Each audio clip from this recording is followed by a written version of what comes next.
అయితే గవర్నర్స్ అడ్రస్లో గవర్నర్ గారు మాట్లాడుతున్నప్పుడు కనీసము ఏదైతే సుదీర్ఘంగా రాజకీయ అనుభవం ఉండి ఏదైతే గవర్నర్ గారు అడ్రస్ చేస్తున్నప్పుడు ఆ చైర్కి ఏ విధంగా రెస్పెక్ట్ ఇవ్వాలి, అసెంబ్లీ డెకోరంని ఏ విధంగా మెయింటైన్ చేయాలి, ఆ ఒక నైతిక బాధ్యత కనీసము విలువలు లేకుండా కల్వకుంట్ల చంద్రశేఖరరావు గారు అసెంబ్లీకి వచ్చారు.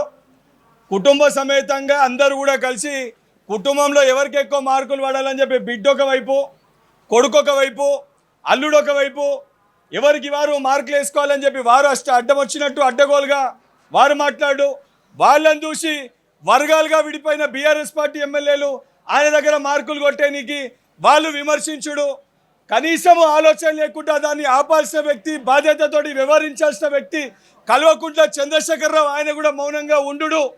ఇది ఏదైతే ఒక ఎమ్మెల్సీగా మొట్టమొదటిసారి సభకు వస్తున్నప్పుడు నాకే చాలా బాధ కనిపించింది.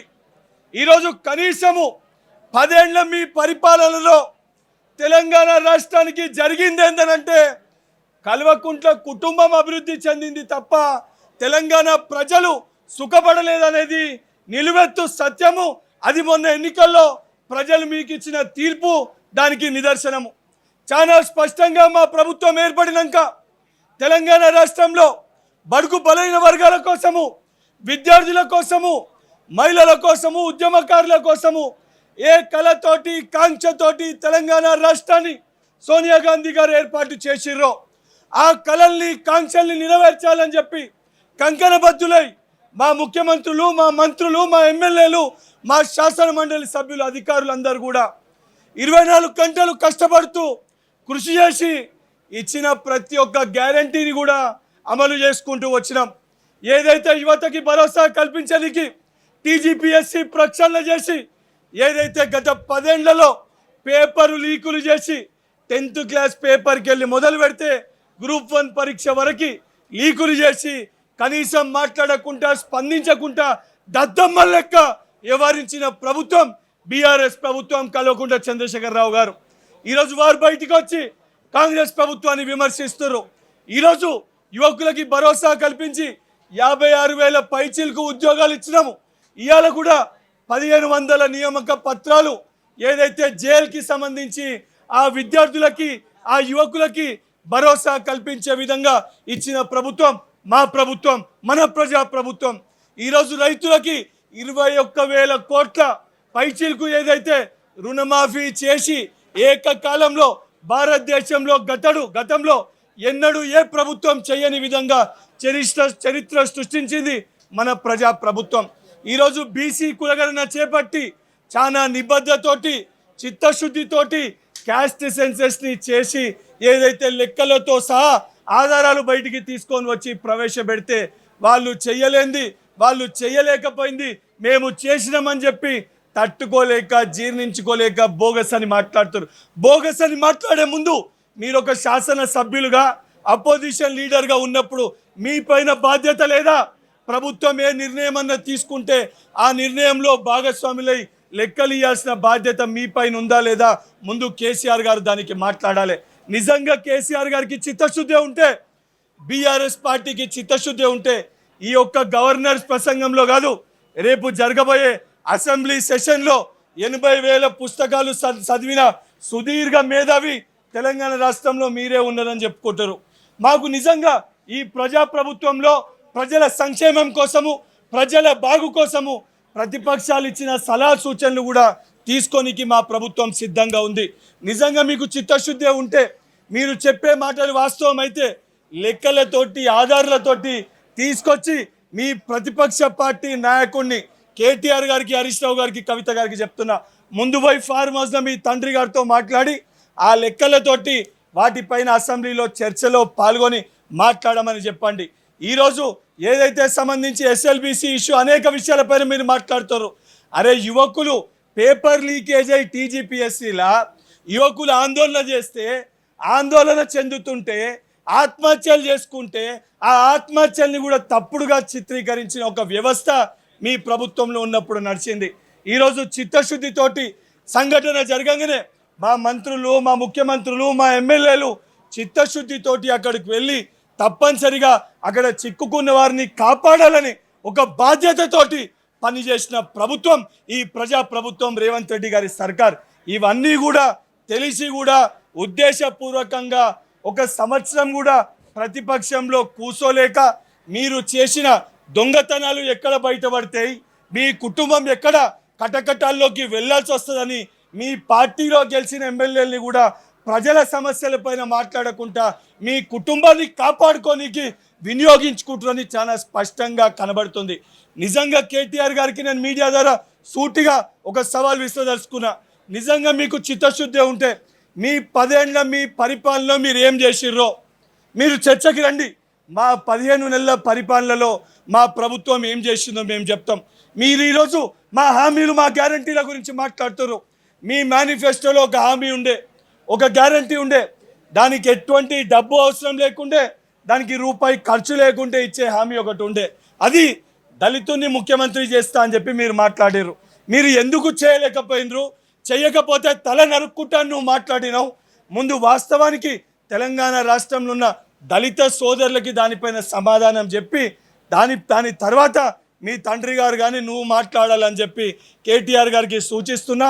ఏ విషయం పైన నువ్వు ఐటీ శాఖ మంత్రిగా ఉన్నప్పుడు నువ్వు జరిగిన డెవలప్మెంట్ పైన కానీ, హైదరాబాద్కి సంబంధించిన డెవలప్మెంట్ పైన కానీ, నిరుద్యోగుల అంశం పైన కానీ, విద్యార్థుల సమస్యల పైన కానీ, రైతులు పడ్డ బాధల గురించి కానీ, గిరిజనుల బిడ్డలు పట్టు చేస్తున్న ఆందోళన విషయాలు కానీ దేనిపైన చర్చకి కాంగ్రెస్ పార్టీ తరఫున కేటీఆర్ గారు వస్తే 100% ఆ చర్చలో మా 15 నెలల పరిపాలన ఏంది చాలా స్పష్టంగా చెప్పడానికి మేము సిద్ధంగా ఉన్నాం. ఇవన్నిటినీ మర్చిపోయి నోటికొచ్చినట్టు ఏది పడుతుంది, ఏదైతే కుక్కలు లెక్క మీరు అరుస్తే చూస్తూ ఊరుకునే పరిస్థితి ఉండదు కేటీఆర్ గారు. ఏదైతే మీరు దొంగల లెక్క, రాబందుల లెక్క, రాక్షసుల లెక్క తెలంగాణని 10 ఏళ్ళు దోచుక తిన్నారు. తెలంగాణ విద్యార్థులని మోసం చేసిర్రు, యువకులని మోసం చేసిర్రు, తెలంగాణ రాష్ట్రానికి అన్యాయం చేసిర్రు. మీ తండ్రి ఒక్కడే తెలంగాణ రాష్ట్రాని కోసం పొట్లాడలేదు. తెలంగాణ రాష్ట్రం కోసం తెలంగాణ బిడ్డలందరూ కష్టపడ్డారు.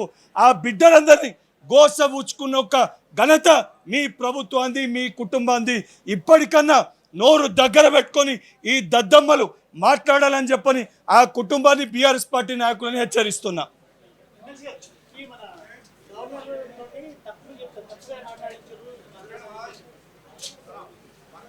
చాలా స్పష్టంగా మా 10 ఏళ్ళ ఏదైతే వాళ్ళ 10 ఏళ్లలో వారు చేయలేకపోయింది, మా 15 నెలల పరిపాలనలో మేము చేసింది చాలా స్పష్టంగా గవర్నర్ గారు స్పీచ్లో ఆ వాటినే పెట్టడం జరిగింది. దాన్నే గవర్నర్ గారు అడ్రస్ చేశారు. గవర్నర్ గారు అడ్రస్ చేసినప్పుడు వారి చేరికి వారు మాట్లాడుతున్నప్పుడు గౌరవం ఇచ్చి వారు చెప్పిన విషయాలపైన ఇబ్బంది ఉంటే ఆ అడ్రస్ పైన రేపు పొద్దున చర్చలో పాల్గొని మాట్లాడాలి. కానీ గవర్నర్ గారు మాట్లాడుతుంటే దాన్ని అడ్రస్ చేయనీయకుండా దాన్ని అడ్డుకునే ప్రయత్నం ఎప్పుడు చేస్తారు? మీరు చెయ్యలేని మేము చేసినాం కాబట్టి వారు ఈరోజు ఆ రకంగా ప్రవర్తిస్తున్నారు, ఆ రకంగా వ్యవహరిస్తారు. నాకు బాధ అనిపిస్తుంది.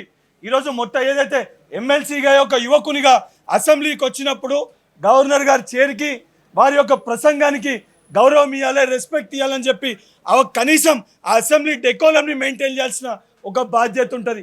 ఆ బాధ్యతతోటి వ్యవహరించిన కుటుంబ సమేతంగా వచ్చి 10 మందిని ఒక దగ్గర పెట్టుకొని కొడుకొక కాడ, అల్లుడో కాడ, బిడ్డో కాడ కూర్చొని మీరు గట్టి కొర్రు అంటే మీరు గట్టి కొర్రురి, మీ తండ్రి కాడ మార్కులు కొట్టాలంటే బయటికి పోయి ఒర్రుకోర్రి. కానీ అసెంబ్లీలో ఆ చైర్కి, ఆ అసెంబ్లీ ప్రాంగణానికి ఏదో తెలంగాణ ప్రజలందరూ కూడా మా ఎమ్మెల్యేలు, ఎమ్మెల్సీలు ఏ రకంగా ప్రవర్తిస్తున్నారని చెప్పి మనం చూస్తారు.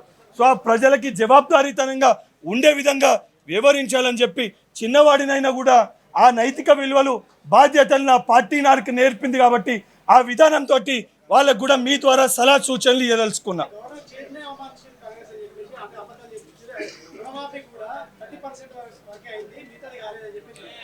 ఇవాళ గవర్నర్ గురించి అసభ్యకరంగా మాట్లాడింది ఇలా వాళ్ళ పార్టీలను ఒక ఎమ్మెల్యే.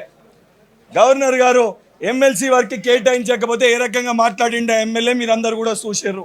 ఆ కనీసం నైతిక విలువలు లేనోడు ఇవాళ అసెంబ్లీకి వచ్చి వాళ్ళు మాట్లాడుతారు. నిజంగా ఈ మొత్తం ప్రసంగం పైన వారి చిత్తశుద్ధి ఉంటే కేసీఆర్ గారిని కంప్లీట్గా అసెంబ్లీలో చర్చలో పాల్గొనమనండి. ప్రతి ఒక్క దానికి సమాధానం చెప్పడానికి మా ప్రజాప్రభుత్వం మేము సిద్ధంగా ఉన్నాం.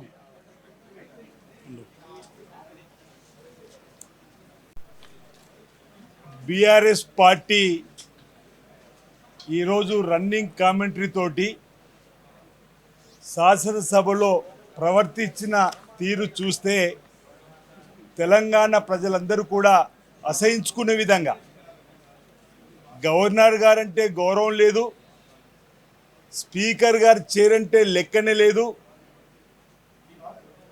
గత 14-15 మాసాలుగా తెలంగాణలో ఇందిరమ్మ రాజ్యంలో గౌరవ ముఖ్యమంత్రి రేవంత్ రెడ్డి గారి నాయకత్వంలో ఈ ప్రభుత్వం చేసినటువంటి సంక్షేమ కార్యక్రమాల్ని అద్దం పట్టేలా వారి ప్రసంగిస్తున్న తీరును చూసి ఓర్వలేక జీర్ణించుకోలేక గవర్నర్ గారి ప్రసంగం ద్వారా నా ప్రభుత్వం ఎన్ని చక్కటి సంక్షేమ కార్యక్రమాలు చేస్తుంది, ఈ బడ్జెట్ ద్వారా మరిన్ని చక్కటి సంక్షేమ కార్యక్రమాల్ని ఈ తెలంగాణలో ఉన్నటువంటి అన్ని వర్గాల ప్రజలకు అందివ్వబోతున్నామనే మాట చెప్పిన ప్రతి సందర్భంలో కూడా ట్రెజరీ బెంచ్ నుంచి అభినందనలు గవర్నర్ గారి ప్రసంగం చెప్తుంటే ఈ చక్కటి ప్రసంగాన్ని ఈ ప్రభుత్వ పనితీరు అద్దం పట్టేలో ఉండేటువంటి ఈ ప్రసంగాన్ని ప్రజలకు చేరనీయకుండా చూడాలని చెప్పని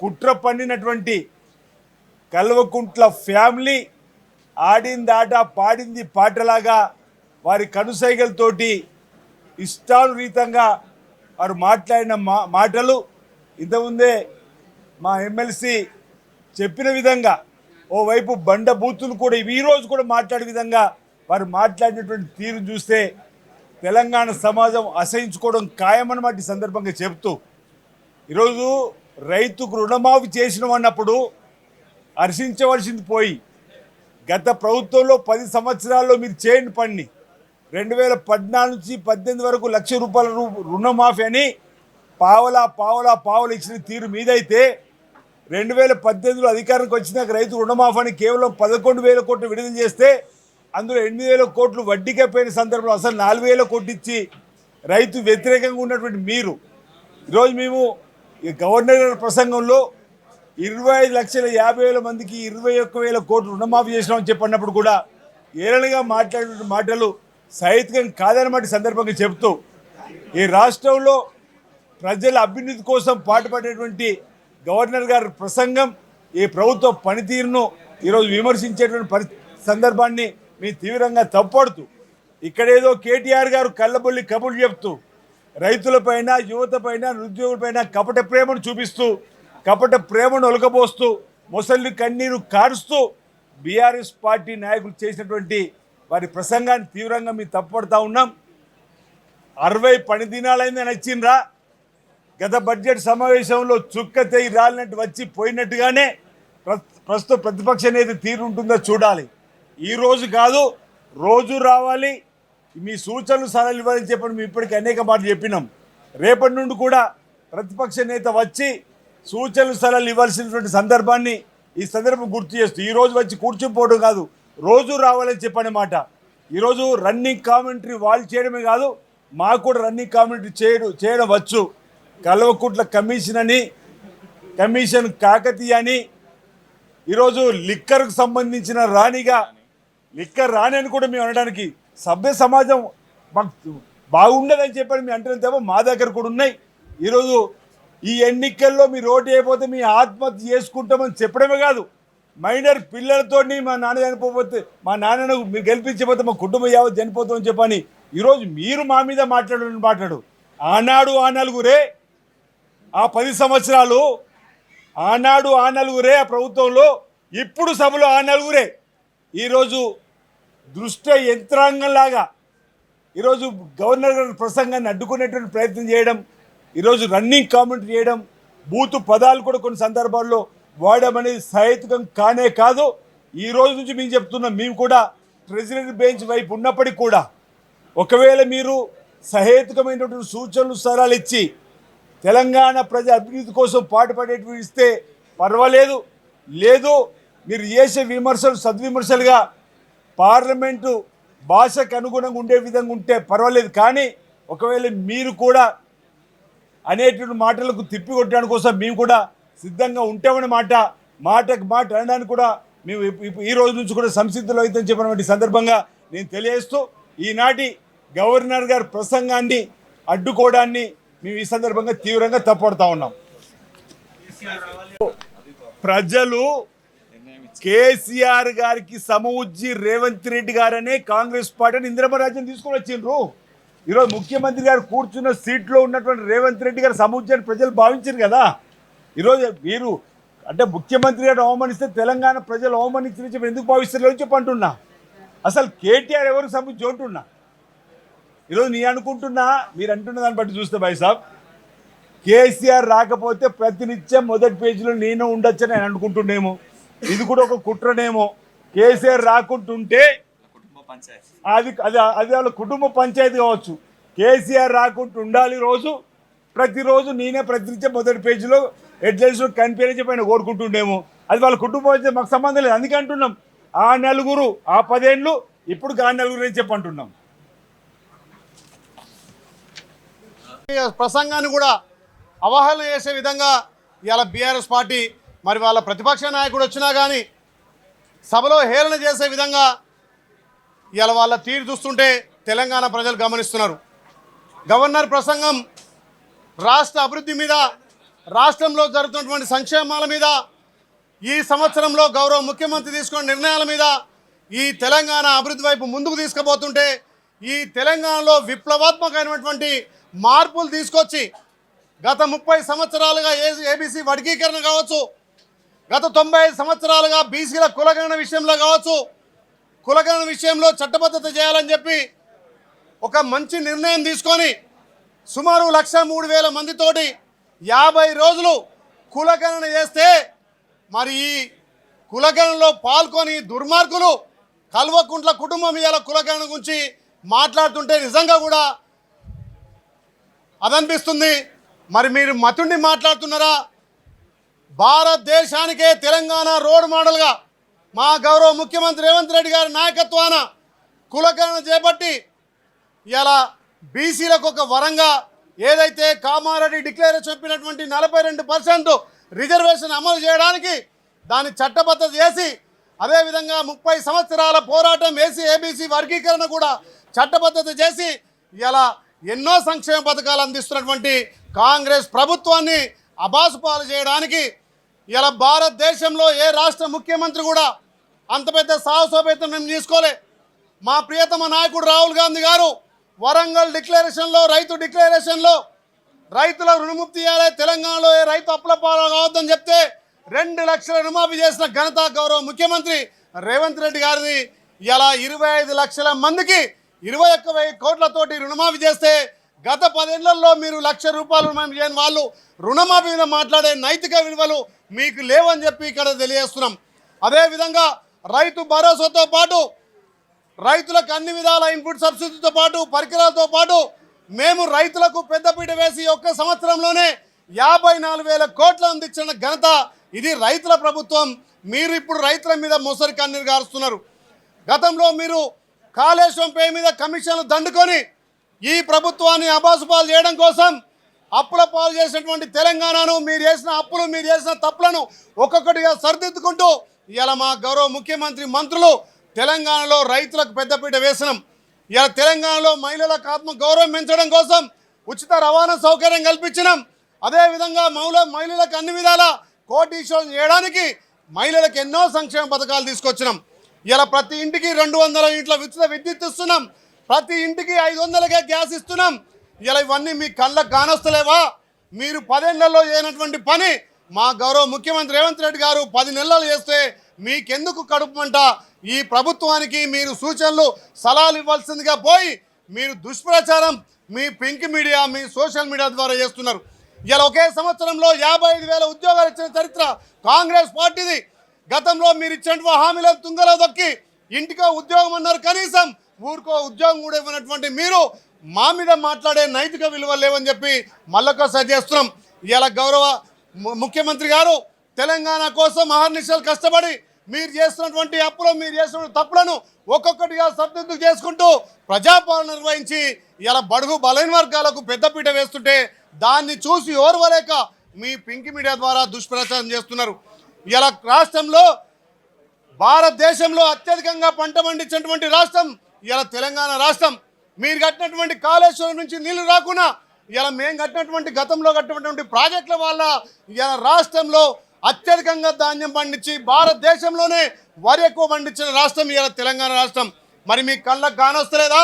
మా గౌరవ ముఖ్యమంత్రి ప్రజాపాలన ద్వారా అన్ని వర్గాలకు సంక్షేమాలు అందించడం కోసం పెద్ద ఎత్తున సంక్షేమాలు తీసుకొచ్చి ఇలా ఇంటిగ్రేటెడ్ స్కూల్ కావచ్చు, ఇలా 4th సిటీ కావచ్చు, అన్ని రకాల భారతదేశంలో తెలంగాణను నెంబర్ 1గా ఉంచుతుంటే దీన్ని చూసి ఓర్వలేక ఇలా కనీసం గవర్నర్ ప్రసంగానికి కూడా మీరు ఏ రకంగా మద్దతు ఇవ్వకుండా ఇలా సభలో మీరు చేసినటువంటి తీరును తెలంగాణ ప్రజలు గమనిస్తున్నారు. కాబట్టి ఇప్పటికే మీరు తెలంగాణ ప్రజలు గమనించి మీ 10 ఏళ్ల పాలన చీకొట్టే మిమ్మల్ని ఇంట్లో కూర్చోబెట్టినా మీ వక్ర బుద్ధి మారలేదు, మీ నీచ బుద్ధి మారలేదు.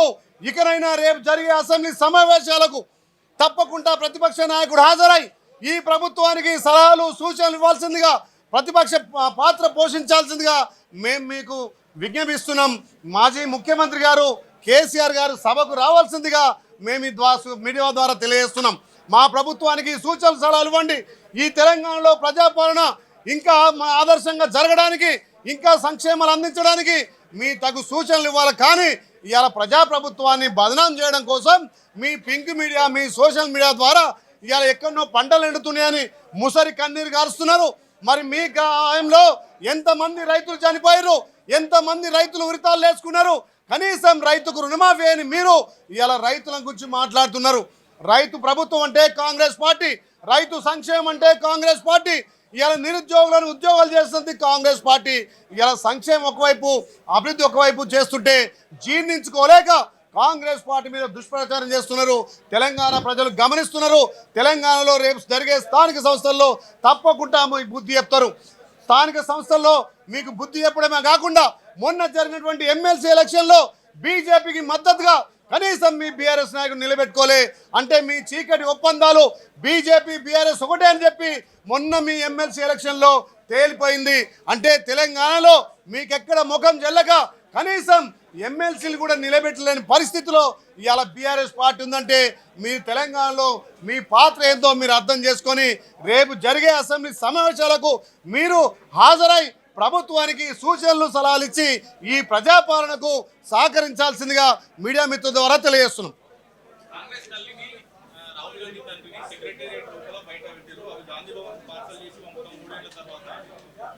అంటే ఆయనకు కేటీఆర్కి ఏం మాట్లాడుతున్నారో ప్రెస్ స్టేషన్లో అధికారం పోయినాక కేటీఆర్ మాటలు తెలంగాణ ప్రజలు గమనిస్తున్నారు. తెలంగాణ తల్లిని సెక్రటరీలో పెడితే మారుస్తా అంటుండు. మరి కేసీఆర్ విగ్రహం తెచ్చిపెట్టాలనుకుంటుండేమో ఆయన. మరి అక్కడ ఉండాల్సింది తెలంగాణ తల్లి విగ్రహం, కేసీఆర్ విగ్రహం కాదు. మా గౌరవ ముఖ్యమంత్రి రేవంత్ రెడ్డి గారు తెలంగాణలో పచ్చదనానికి, పాడి పంటలకు నిదర్శనంగా ఉండే తల్లిని అక్కడ పెట్టింది. కాబట్టి ఆ తల్లిని కూడా ఓర్వలేక తెలంగాణ తల్లిని అవమానిస్తున్నటువంటి కేటీఆర్కు తెలంగాణ ప్రజలు ఖచ్చితంగా బుద్ధి చెప్తారు.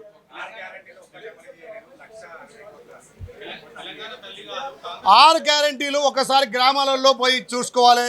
మేమిచ్చే రుణమాఫీ కానొస్తలేదా, మేమిచ్చే రైతు భరోసా కానిస్తలేదా, మేమిచ్చే 500 పెన్షన్ కానొస్తలేదా, పేదోడికి 200 ఇంట్లో ఉచిత విద్యుత్ కానొస్తలేదా, మా తెలంగాణ మహిళలకు ఉచిత ఆర్టీసీ మీ కళ్ళకు కానొస్తలేవా, మేము ఒక్కొక్కటిగా ఇంప్లిమెంట్ చేసుకోబోతున్నాం.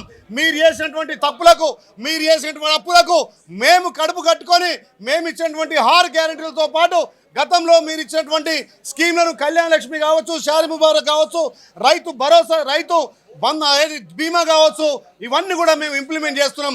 ఎక్కడ కూడా సంక్షేమం విషయంలో వెనుకకు తగ్గేది లేదు. కాంగ్రెస్ పార్టీ మాట అంటే మాట నిలబెట్టుకునే పార్టీ. మీరు 10 ఏళ్ళటువంటి చేయనటువంటి రుణమాఫీ మా గౌరవ ముఖ్యమంత్రి 10 నెలల్లో 21,000 కోట్లతోటి 25 లక్షల మందికి మేము రుణమాఫీ చేసినాం. రైతు భరోసా స్టార్ట్ చేసినాం. ఈ మార్చి 31 వరకు కూడా ప్రతి రైతుకు రైతు భరోసా పడుతుంది. మీ హాయంలో కనీసం ₹1,00,000 రుణమాఫీ చేయని వాళ్ళు మీరు ఓ అవుటర్ నమ్ముకున్నారు, ఓవర్ నమ్ముకున్నారు, భూములు నమ్ముకున్నారు. మేము అట్లా కాదు, సంపద సృష్టించుకుంటూ తెలంగాణలో రైతులకు పెద్దపీట వేసి, మహిళలకు పెద్దపీట వేసి, మీ లెక్క లూటీ కాదు, కమిషన్ కాకతీయ, మీ కాళేశ్వరంలో కమిషన్లు, మీరు ప్రతి స్కామ్లో కమిషన్ చేశారు. కాబట్టి మరి మీ లెక్క మేమనుకుంటున్నారు, మేము ప్రజాపాలన ద్వారా ప్రజలకు సంక్షేమాలు అందిస్తున్నామని చెప్పి మీడియా ద్వారా తెలియజేస్తున్నాం. కమిషన్ల అలవాటు వాళ్లకు, కమిషన్ల కక్కుర్తి వాళ్లకు. ఒక రకంగా సంక్షేమాల అమలు చేసుకుంటూ గతంలో 3 సంవత్సరాలుగా సర్పంచ్ల బిల్లులు పెండింగ్ పెట్టింది ఏ ప్రభుత్వం? ఇలా మేము వచ్చిన నెలలనే అంటే జనవరిలో సర్పంచ్లు అయిపోయారు. అప్పటికే 2-3 సంవత్సరాల నుంచి సర్పంచ్లకు శ్మశాన వాటికలని చెప్పి, రైతు వేదికలని చెప్పి, ట్రాక్టర్లని చెప్పి వాళ్ళ నెత్తి మీద భారం పెట్టింది మీరు కాదా? ఇవాళ మళ్ళీ సర్పంచ్ల విషయంలో ముసరి కన్నీరు గారుస్తున్నారు. ఆ రోజు మీరు సర్పంచులకు బిల్లులు చెల్లిస్తే ఇవాళ పెండింగ్ బిల్లులు ఎక్కడివి? ఆ రోజు మీరు బిల్లులు చెల్లించలేకనే ఈ 3 ఏళ్లలో సర్పంచులు ఎంతోమంది ఆత్మహత్య చేసుకున్నారు. ఇలా సర్పంచులు అప్పుల పాలు కావడానికి బీఆర్ఎస్ పార్టీ అప్పటి కేసీఆర్ గవర్నమెంట్ కాదని చెప్పి నేను తెలియజేస్తున్నా. మీరు గతంలో చేసినటువంటి అప్పులు, మీరు చేసినటువంటి తప్పుల వల్లనే ఇలా సర్పంచులు కానీ పెండింగ్ బిల్లులు పేరుకపోయినాయి. మా ప్రభుత్వం ఒక్కొక్కటిగా ఇక్కడ గ్యారంటీలు కానీ, సంక్షేమం కానీ, అభివృద్ధి కానీ చేసుకుంటూ పెండింగ్ బిల్లులను కూడా క్లియర్ చేయడానికి మా ప్రభుత్వం కృతజ్ఞతతో ఉంది. బస్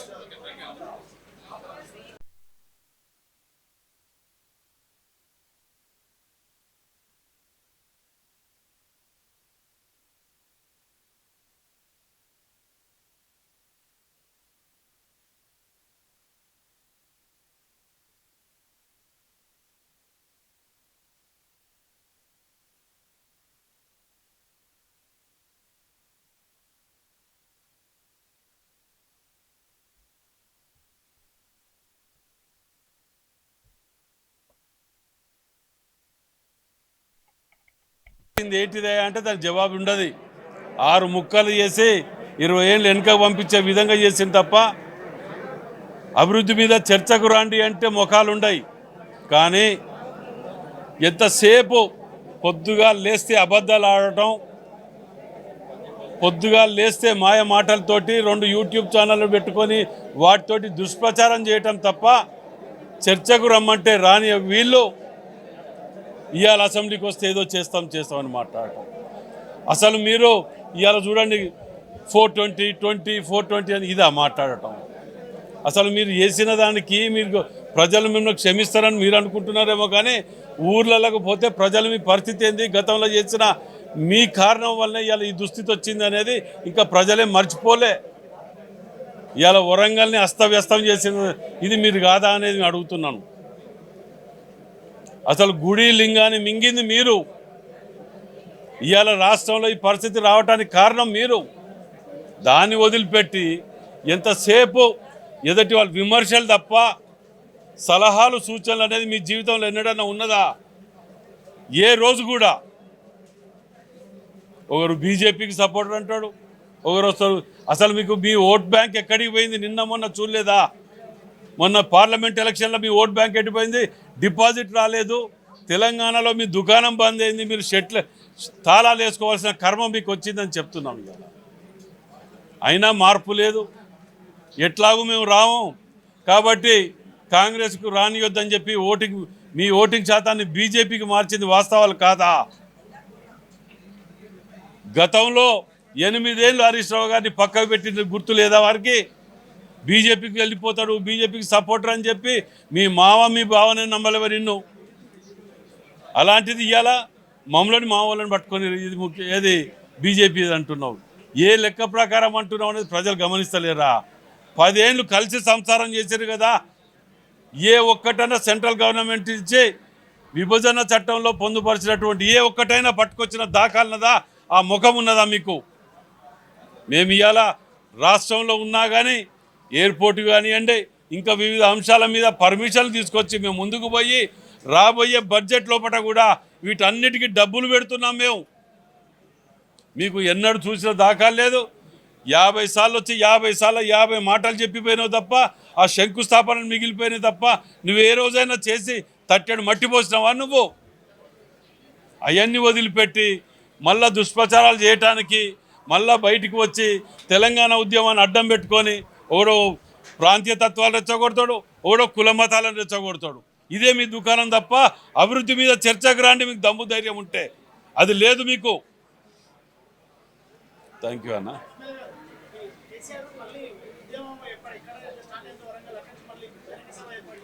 ఆ వరంగల్ ఎక్కడైతే స్టార్ట్ చేసిండో అక్కడనే ఎక్కడ దన్నాలో ఆడదాన్ని 10 సీట్లు ఇచ్చిండ్రు మాకు. మా జిల్లాకు పెద్ద పెద్ద నాయకులు కూడా ఎవరు లేరు, అయినా 10 సీట్లు ఇచ్చిండ్రు. తెలంగాణలో వరంగల్ అనేది ఉద్యమానికి నాంది పలికే గడ్డ కాబట్టి మళ్ళా వాళ్ళ దగ్గరికి పోయి మళ్ళా మాయ మాటలు చెప్పి ఆ బ్రిడ్జ్ల మీద గిట్ల వచ్చి వర్షాలు పడితే 10,000 ఇస్తా, లేకపోతే నేను డల్లాస్ చేస్తా. 3 రోజులు వరంగల్లో పండుకొని నువ్వు బీకింది అని చెప్పిగా 3 రోజులు ఒక్కటంటే ఒక్కటి చేసినావా? అయ్యన్ని వదిలిపెట్టి మళ్ళీ వరంగల్కి వస్తే ప్రజలు నమ్ముతారా నిన్ను? దానికి ఏం చేసాడు, ముఖం లేక అయ్యా కొడుకులు వచ్చి వాగ్దానాలు చేసే ముఖం లేక అల్లుని తోలిండ్రు ఇక్కడ ఈసారి. మేము పోతాం మరి పాత అడుగుతారు కదా అని.